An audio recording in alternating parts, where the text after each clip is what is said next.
Morning, good afternoon, good evening, everybody. My name is Kartik, one of the co-founders of ETH Global, and welcome to the Aave Grants DAO Summit. So all of you are watching this thing on ethglobal.tv. This is the live platform we're using for all of the talks today.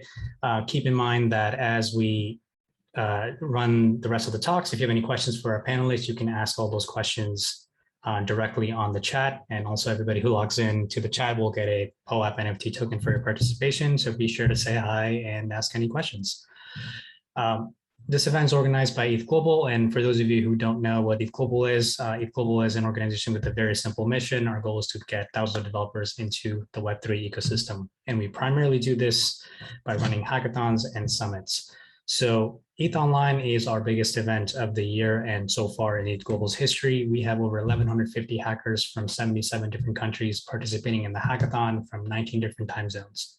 On top of that, we're doing an incredible set of summits to talk about everything that's happening in our ecosystem. We had our first summit last Friday, which was on NFTs and creators. Today is the Aave Grants DAO Summit. Tomorrow will be our Governance and DAO Summit. And next week is filled with the next few weeks are also filled with amazing summits. So we're going to cover the compound grants ecosystem on the 7th. On October 8th, we're going to talk about everything that's happening in the world of dev tools. And October 15th is going to be the finale of our hackathon, where we're going to talk about all the top projects, as well as talk about the future of ETH2. So let's get into the Aave Grants ecosystem. We have an amazing setup, just set lined up today. We're going to kick us off with a couple of remarks from Stani, from Aave. Then we're going to go into a panel around just the landscape around how grants are set up in the DeFi ecosystem. Then Shreyas is going to talk about the future of Aave Grants DAO. And then we're going to talk about what does it mean to successfully receive a grant from the Aave ecosystem. And we're going to have a showcase on some of the incredible projects that have been funded by the Aave Grants program. And they're going to talk about what they're working on and how you may get involved. And then lastly, we'll have Shreyas give some closing remarks on how they are thinking about the future of Aave Grants. And there'll be a wrap. So before we kick off with our very first talk, I want to welcome Stani, who is the founder and CEO of Aave, to share some opening remarks on the future of the Aave ecosystem. So without further ado, let's welcome Stani. Thank you, Kartik, for the great introduction. And it's amazing that we have been able to have this opportunity to organize the grants, Aave Grants DAO Summit. And I think ETH Global has done a lot of good work in terms of like expanding the developer ecosystem and culture around not just in Ethereum, but in the Web3 space in general.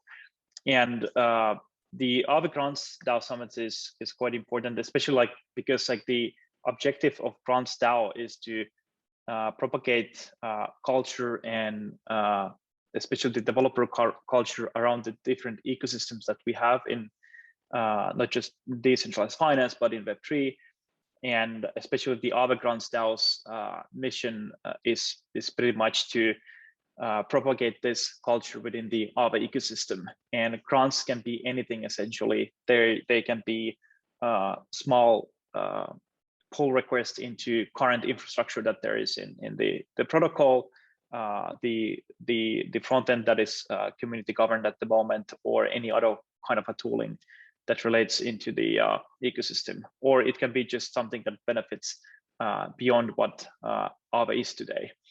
And I would say kind of like the vision for everything is that these protocols and all the tools and everything that is created in open source fashion should be owned and governed by the community, and should be something that will help and inspire newcomers and other developers to build new things, and also educate themselves and learn more about what is decentralization, why it's important, and why we need to nurture this culture.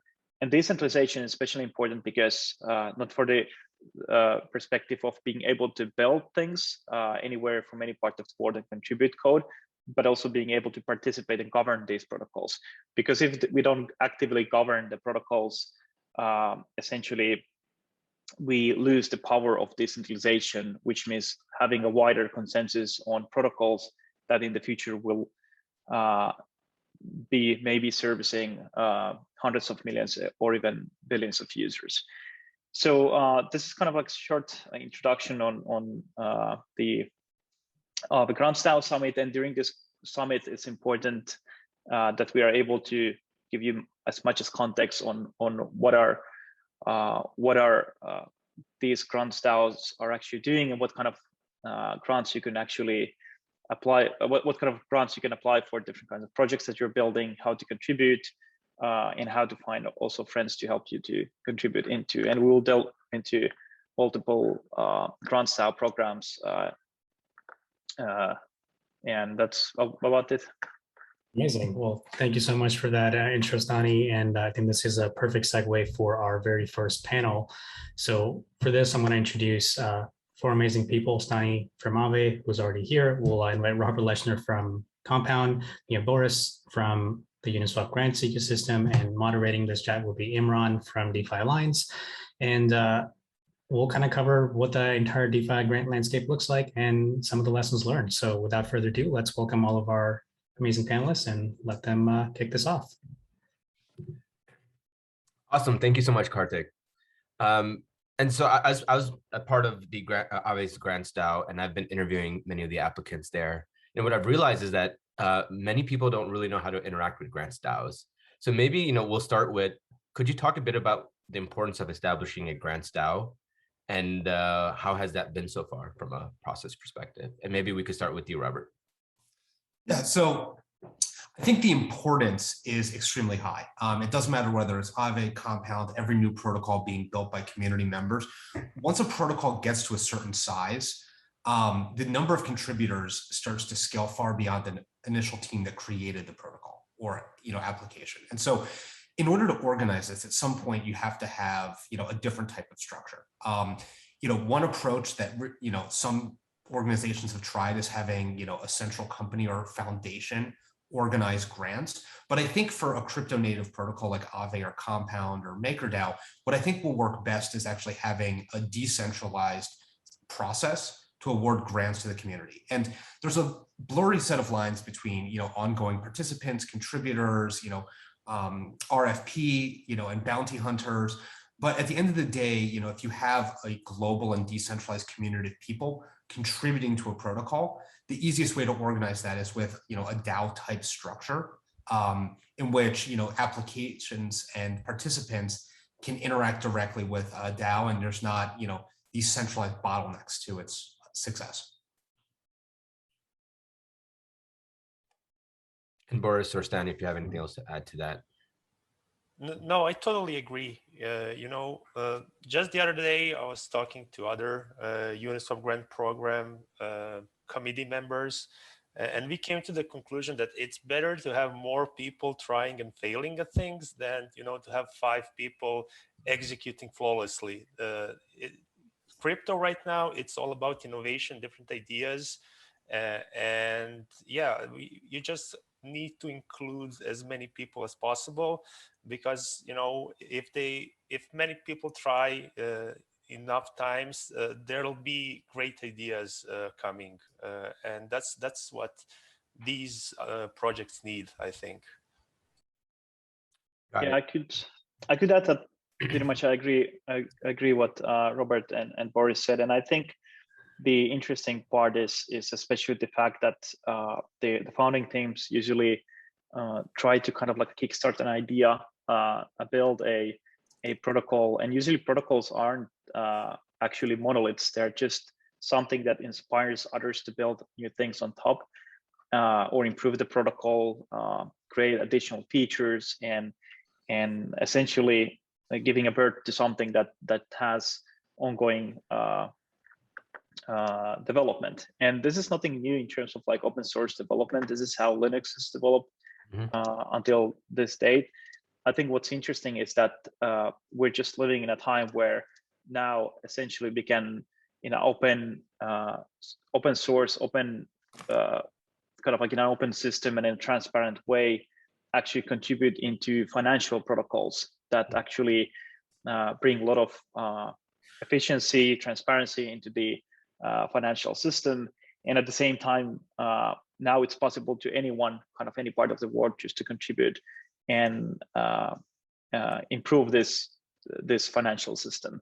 And I think like what's especially important is that what the grants DAOs and all these programs are trying to achieve is that there's strong enough community to being able to take a community-owned project and being able to do the operations that is involved and also continue building.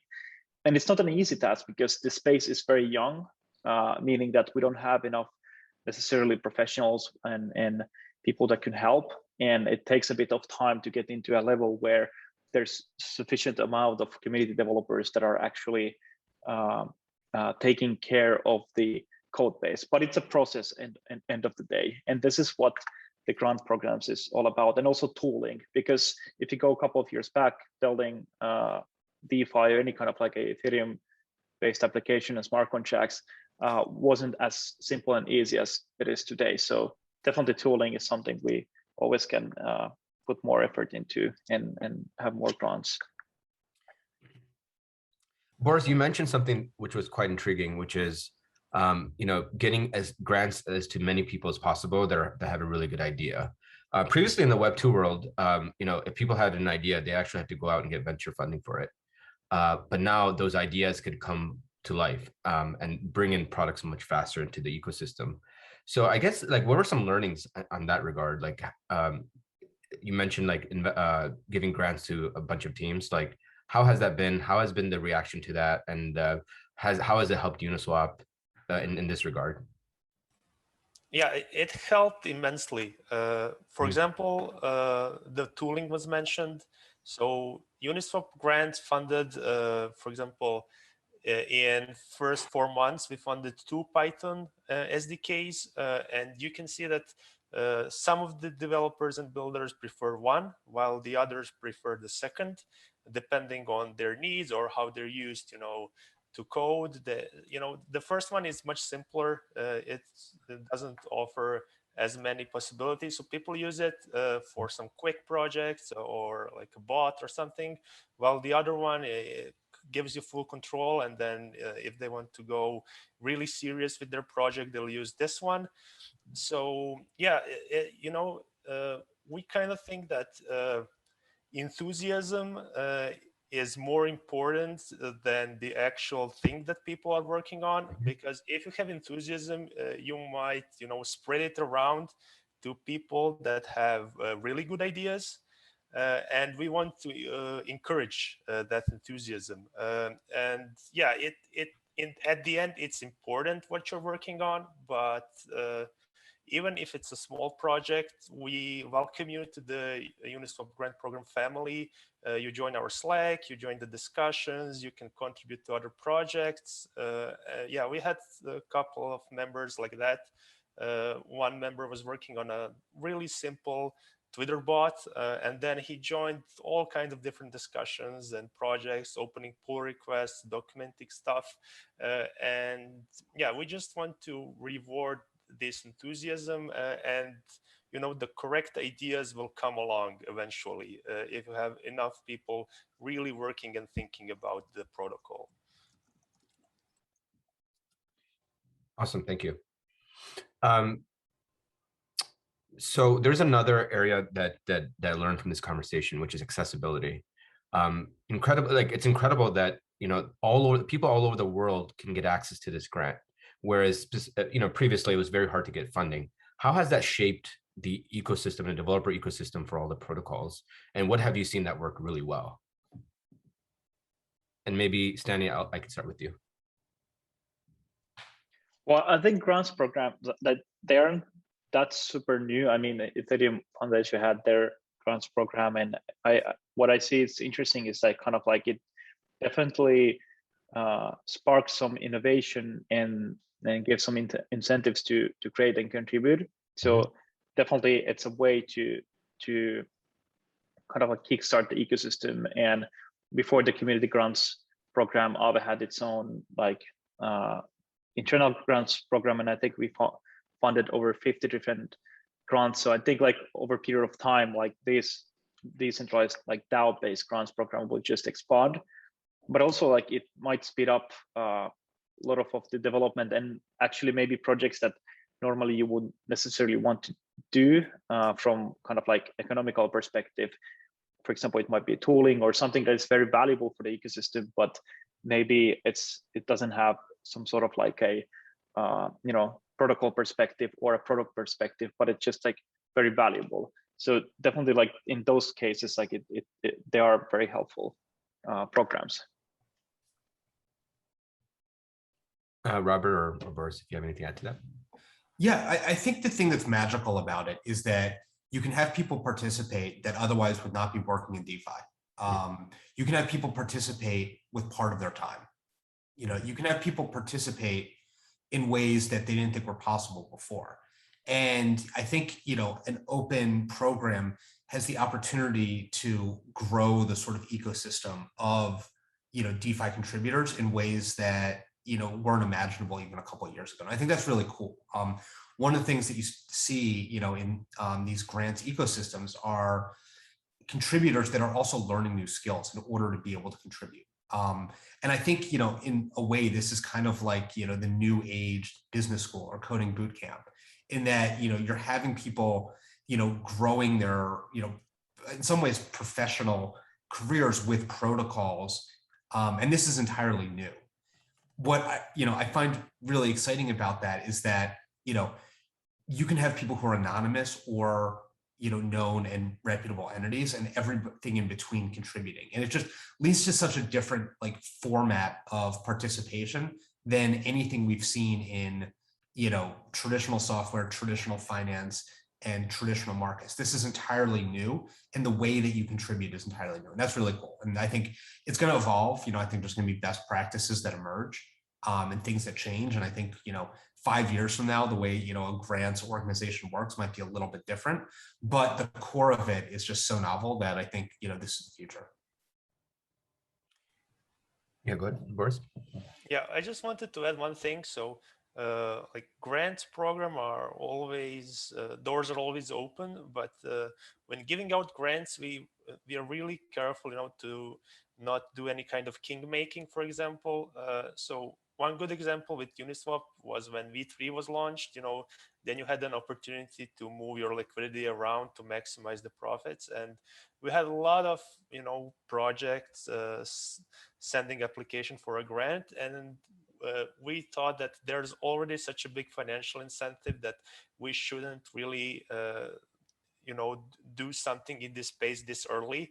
Maybe later, if there will be some contract audit, something like that, then that's okay. But you don't want to get involved in things like that, to skew the open sourceness and, promote somebody who maybe is just lucky that you chose him because he was early. So yeah, the grants doors are always open for contribution, but when giving out grants, you need to be a bit careful with what you're saying with that grant that you're giving out. So it takes a lot of thinking. And yeah, the projects that follow the ethos of your core project is really important. So decentralization and open source. So it's not so simple with giving out grants. Maybe there are some great projects that you think will do great, but they are not good candidates for a grant. So that's just a detail that I wanted to point out. I guess on that note, what are some of the challenges that each of the DAOs are going through, and how are you thinking about either finding next possible solution, or is just learning challenges? We'd just love to learn a little bit more about that.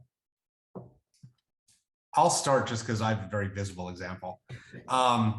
So, yesterday there was a new proposal that was launched in the Compound community that actually had a bug in it. And it led to a lot of comp being distributed to users that weren't expecting it and didn't, deserve it. Or, it was basically a bug that, sent lots of this, stockpile of comp meant for user distribution to random users. And this actually was a proposal that was created, specifically to solve an RFP that was put up by, the Compound grants community. And, I think this highlights the fact that, like, you know, you have a much wider surface area of development and contributors, you know, and errors can occur. They can be deliberate. You know, we saw in SushiSwap a few weeks ago, a contributor, you know, was malicious and deliberately tried to undermine, you know, the protocol. And you can have accidents. And the larger the surface area of public contribution, the more risk that you add to the process, just from a things that can go wrong perspective. And I don't think this is a bad thing. I think, you know, long term, the more contributors you have, the faster you can move and the larger you can grow.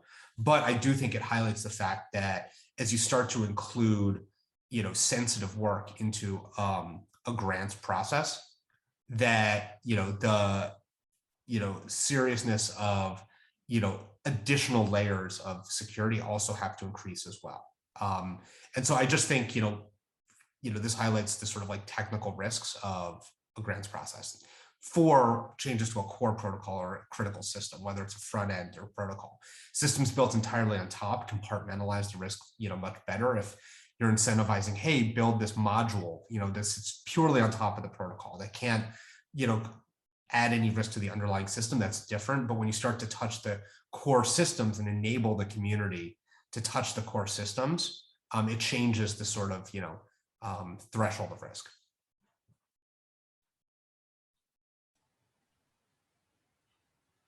I can maybe add that I definitely agree. Like that's also like something that scares me a lot, in the sense like how the grants that are like kind of like core contributions into the core code or anything close, or let's say into the user interface that kind of affect the whole process and either the application, the smart contract, like how it will be secure. And blockchain practically kills confidence, in the sense that it's just, even if you review things multiple times, there might be something there that the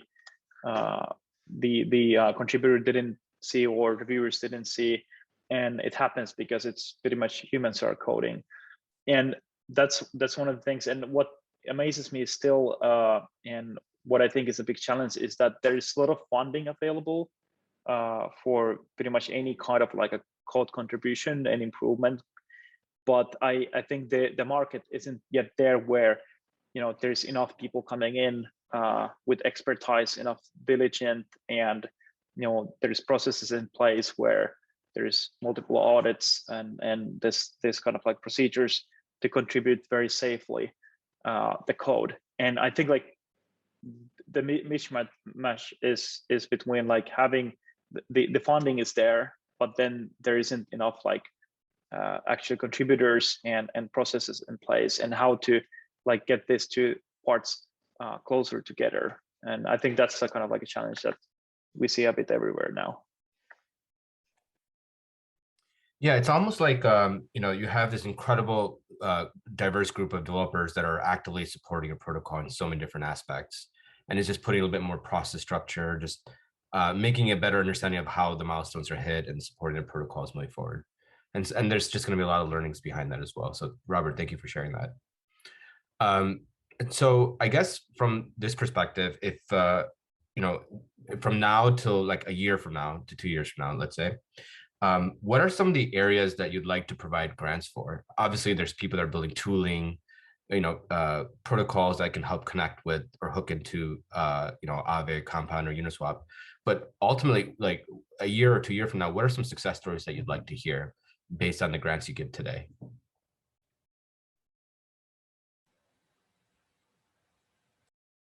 Boris, you could go first.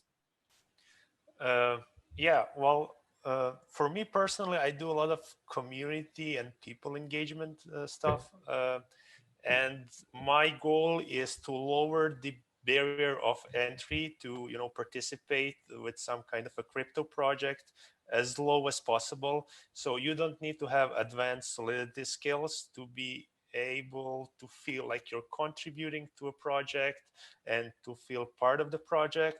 So yeah, that's like my main goal, that anybody who decides 2 years from now, like this Uniswap thing looks interesting, I have this set of skills, can I somehow, contribute to it and get rewarded for it? That answer is mostly yes, and that's one of my personal goals, to be honest.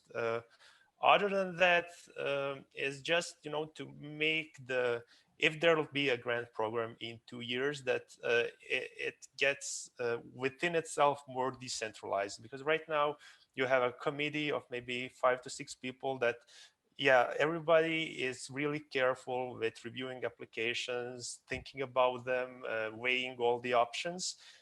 But maybe make it more open so people from the outside can also do some kind of reviews and things like that, just to come up with this process of how the cryptocurrency grant program should look like, in the open source world. But it's so early that we are still trying to find the right approach, and right now it's not perfect. It obviously is not. So yeah. Stani, if you want to go next. And I'll caveat by saying, like, I saw a really cool submission the other day where someone wanted to build out a mobile app for Aave, which I thought was quite interesting. So, but go ahead. Oh yeah, I mean that was one of the coolest ones, Yeah. because it's just like it showcases what Robert said, that you don't need necessarily like to be a smart contract developer and contribute, but you can just start what you actually know and go from there and learn. And something like a mobile wallet is a very good example where you can contribute from kind of like Web2 perspective and just like connect the Web3 components. And that is why like I've seen like in the future, the more there is like low-hanging fruits, the more we get developers in, because it's easier to make contributions into something that is less complex. Also because like many of the newcomers might contribute like on their spare time, and they might be working in a tech company on as full time. I think in terms of like what could be a successful idea is that we have actually people, developers, might be community members that are working for DAOs directly, but also working in an inclusive way where they're contributing to different kinds of DAOs. So let's say we have a developer that is making code contributions into the Compound ecosystem, makes the same way into the Aave ecosystem, Maker ecosystem, and Uniswap ecosystem, and we have like this kind of like a inclusive way of building these protocols together. Like that will be like very successful path in terms of like how you could participate in the future as a community member. And I think that's the way to learn more and kind of like not just learn more technology but learn also ecosystems and culture. Yeah, that's actually an interesting point, because I've seen many applicants that come in that actually bring in like create like dashboards for Aave, but they also do that for Compound and others as well. So it could be really cool to see something where we'll see a contributor that's actively supporting many protocols, and there could be some sort of like shared incentives of like supporting this from a grants perspective. But Robert, feel free to add. Yeah, I just want to echo what everybody else said. Strong points.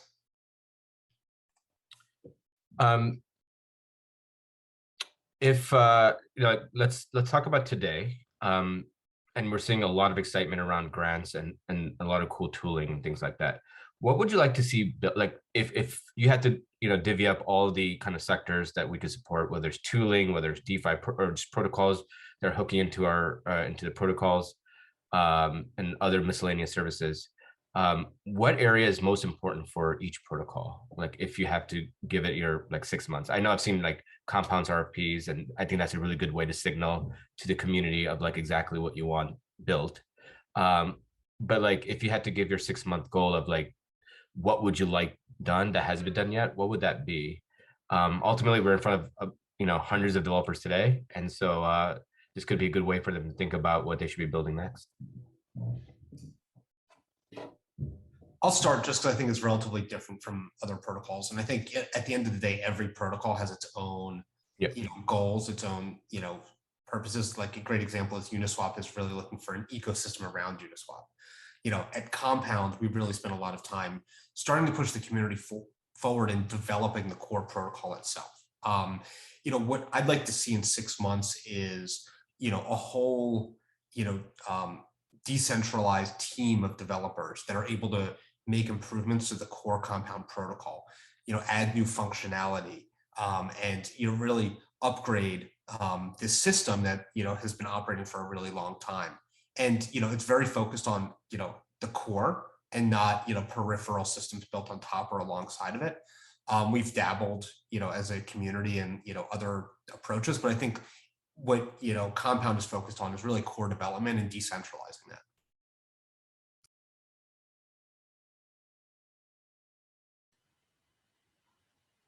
Yeah, so maybe I can continue. So Robert is right. Uniswap is not looking for core contribution. It's more looking for everything on the outside. And the weakest point of the whole Uniswap project, it's the Uniswap app, which is only centralized part of the Uniswap.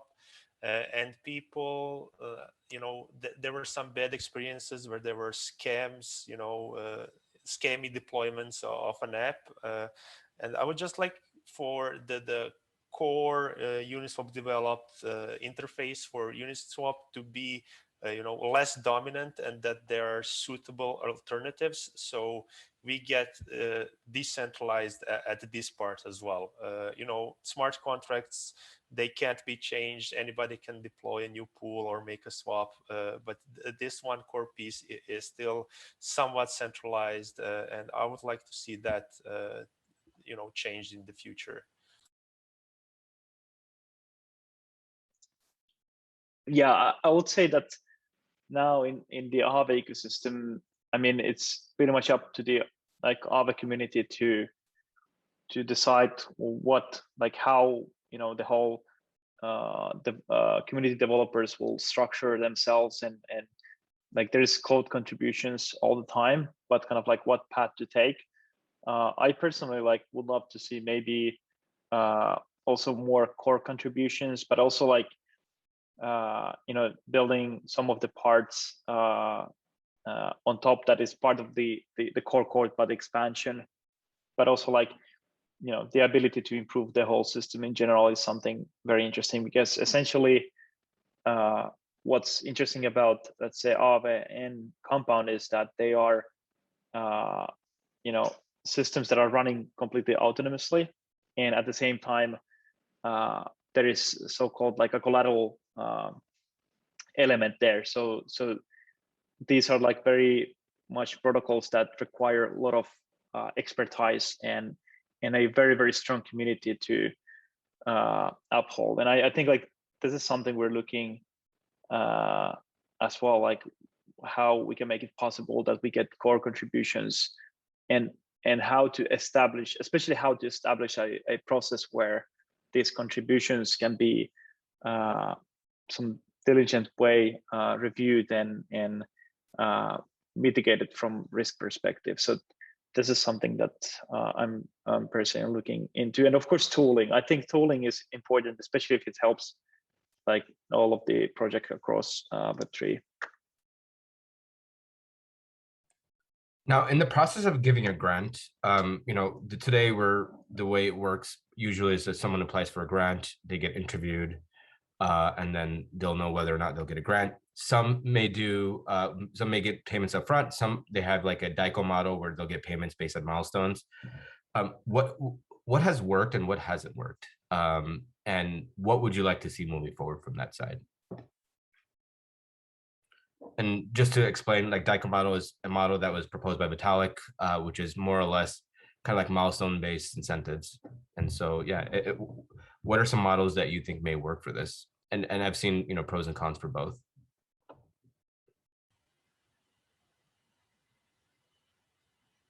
Well, I can quickly jump in. So there is definitely DICO model is interesting, because I think the issue why DICOs hasn't picked up maybe is because of the name and association to ICOs a bit.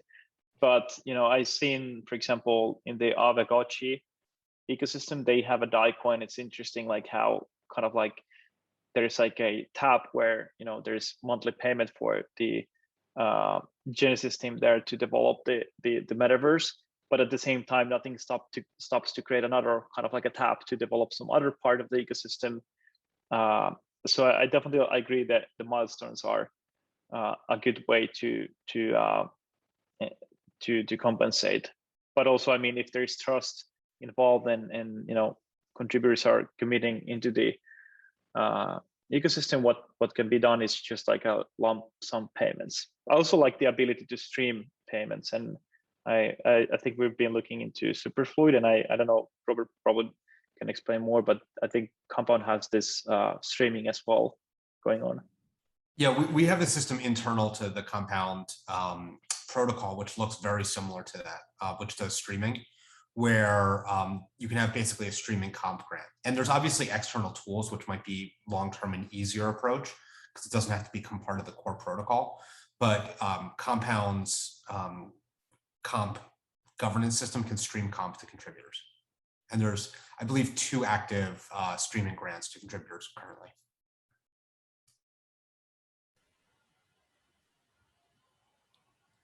Yeah, for Uniswap, the different models work differently, and like there's not the right approach. I think it all depends on the situation and what the project is. But just today we had like a wave 5 announced of the Uniswap grants, and you'll see like 4 or 5 continuations of a project. So we agreed on the feature set for the initial grant, and then that grant went great and a lot of success around it. So we continued support of it. So it's somewhat like a DICO model with the milestones, but not exactly.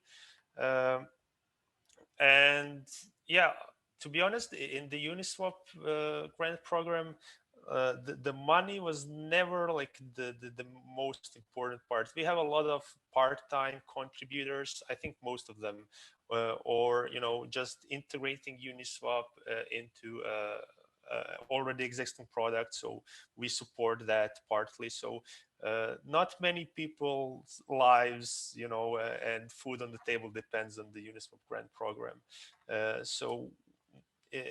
Like the funding part was never really an issue. It was more about choosing the right grants and giving the opportunity to the right people and involving the right people in the Uniswap grants. Great, thank you so much. I'm going to pass it over to Kartik.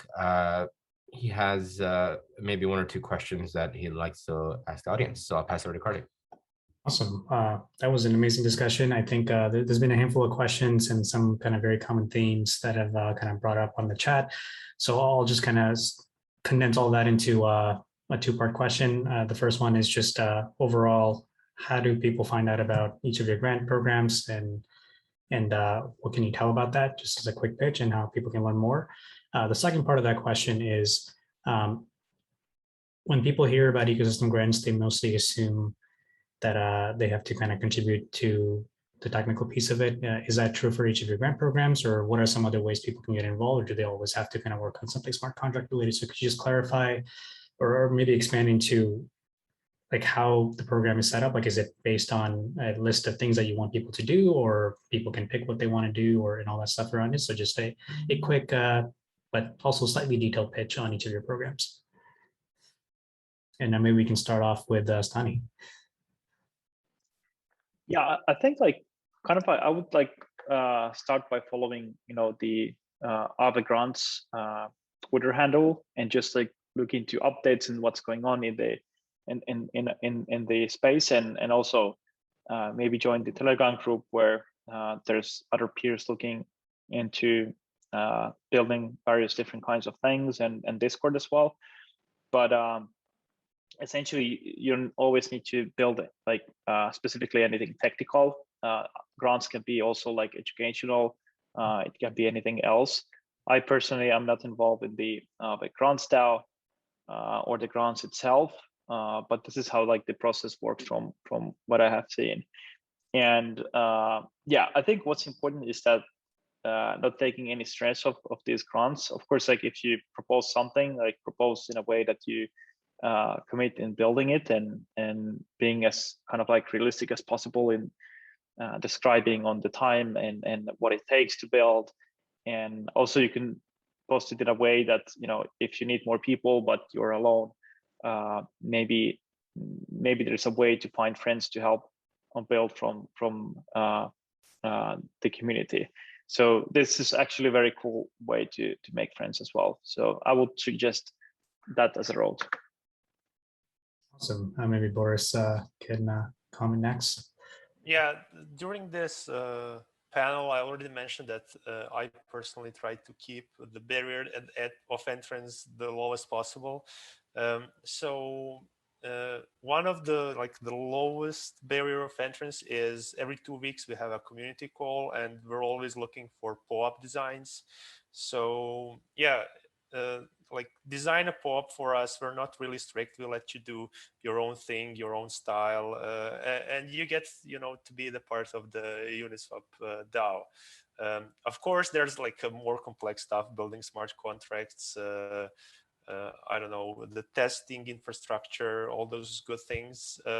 But for example, if you see something cool that maybe other DeFi project has, and you notice that Uniswap doesn't have it, you can just say, you know, send an application, say, this looked really cool for Aave or Compound.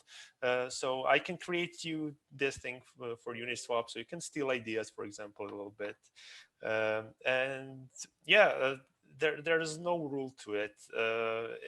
If we think that the greater community will benefit from this, we will support it. You don't need to be only Solidity developer and know the Web3. So that's my answer to it. Amazing. And I guess we'll close this out with Robert.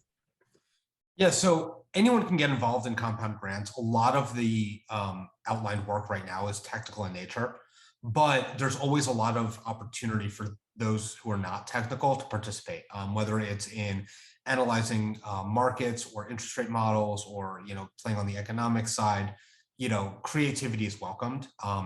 You know, you can see a list of RFPs and, you know, opportunities that are available on compoundgrants.org. And there's also an active Discord channel devoted specifically to grants in the Compound Discord. And, you know, fundamentally, if you're interested in participating, you know, DeFi is an incredibly welcoming place. There's no right and wrong approach. I think we're all figuring this out as a community and as a society and as a series of DeFi protocols together. So if you're excited, check out Compound, check out Aave, check out Uniswap, check out all of the other programs that are out there. You'll find something exciting and, you know, hopefully a really good opportunity to participate and contribute. That's an amazing note to end on. And yeah, I think the important thing is that everybody's figuring this out live, and that just requires a lot of experimentation. So I think just getting involved helps you figure out what the right model is. So that's kind of where we're at. So thank you so much for that amazing discussion. And thank you so much, Imran, for facilitating.